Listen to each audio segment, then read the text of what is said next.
amene akuteteza maizamba ndi ndani? Amene akuteteza maizamba ndi ndani? Amalawi, nkhani ya Amaris Hotel sikupita kuna kulikonse. Ngati maizamba sabwera kuzafusidwa sikupita kuna kulikonse ni nkhani imeneyi. Ngati Amaris Hotel anyaka Amaris Hotel sabwera kuzafusidwa sikupita kuna kulikonse. Ngati achina Yusufu sabwera kuzafusidwa sikupita kuna kulikonse ni nkhani imeneyi. Zona tingamanene kuti nkhanija akupita nayo kuti ine sindikuona kumene ikupita.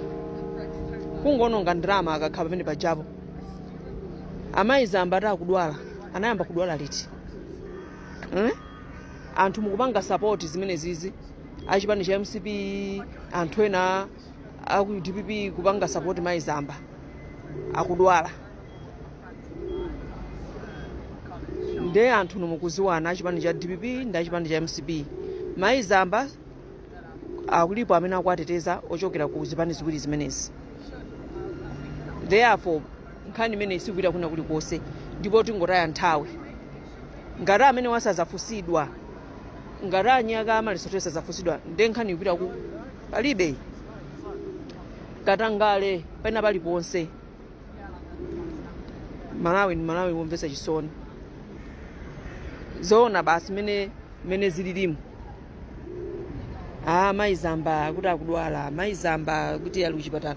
Abale monga munthu nkhani ngati imeneyi imene anachitira maizamba apo boma mungakhala chete ende kufufuza kuti maizamba akudwala adi kuda kutani kodi simungafufuze nde nkumanena kuti tipindulapo kanthu nde inquiry ya ndege kubwera ija tipindulapo cha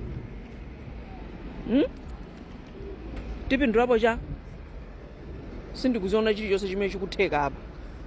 Muone milandu imene ikunena kuti yokuba ija anthu aba ngoma anthu aba boma milandu yapita kuti inapita ku anthu amaziwana akugawana ndramazi kuseriko because mangoti andagwira 2 days 1 day atuluka palibe chimene chikuchitika atagwira palibe chimene chikuchitika akangopatsidwa mabelo basi nkhani yatha patsidwa mabelo basi nkhani yatha si basi nde nkumanena kuti dziko lipindula ilili tipita ku dziko dziko lachita kulokeka tikuoneka kuti palibe sikuziwika kumene likupita kulikonse kungogunda khoma chifukwa cha anthu ochepa.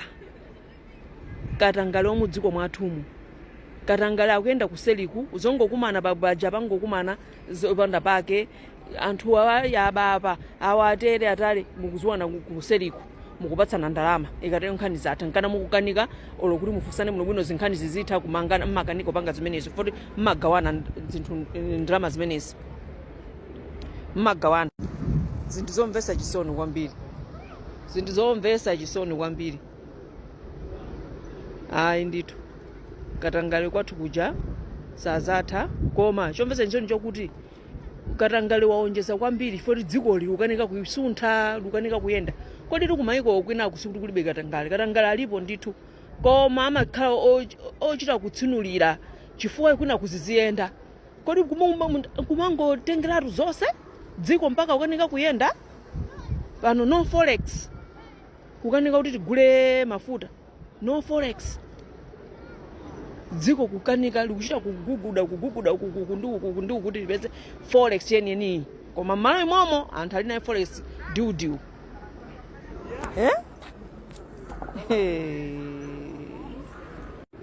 mene anayankhulira former governor a Reserve Bank aja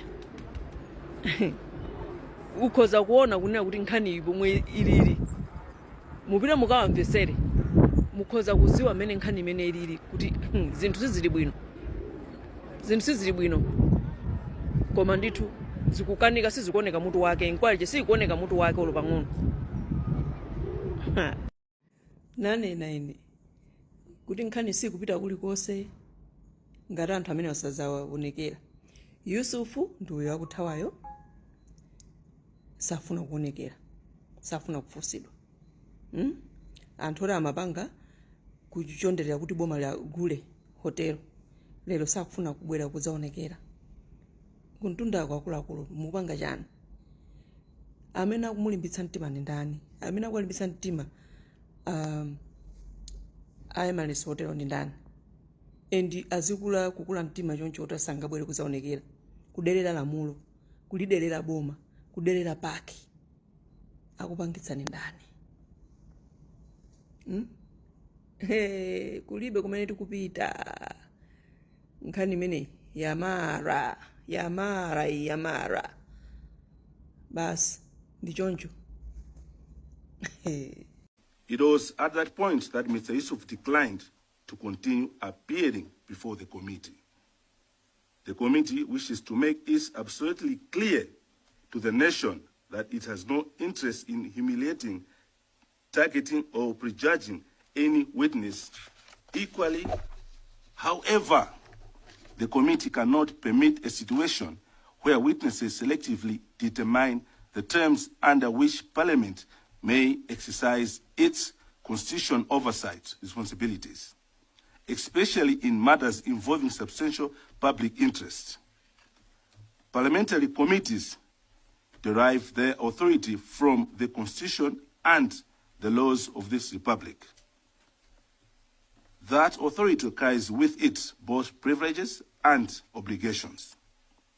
Witnesses appearing before parliamentary committees are expected to cooperate with lawful proceedings and to assist Parliament in establishing facts necessary for accountability and good governance. Following the refusal by Mr. Yusuf to continue with the proceedings, the committee deliberated on the matter and resolved that the conduct amounts to contempt of Parliament. Let me just take up these two paragraphs again.